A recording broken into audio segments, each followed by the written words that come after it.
Пингвинът сам безсмел голям, възгрижен всеки ден за смян, и често търсеше двубой, ей той да стане пак герой.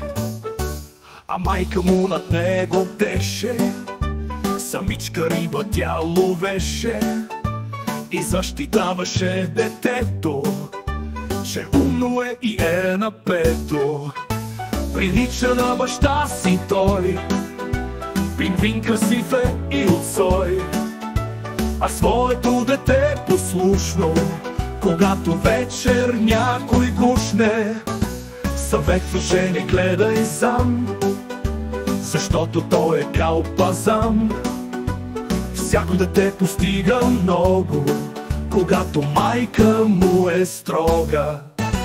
Дали е вярно, аз не знам, но за несмел и е голям.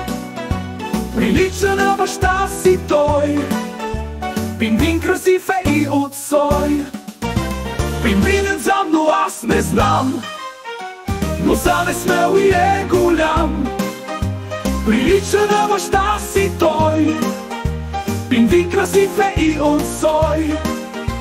Прилича на баща си той, пингвин красив е и от сой.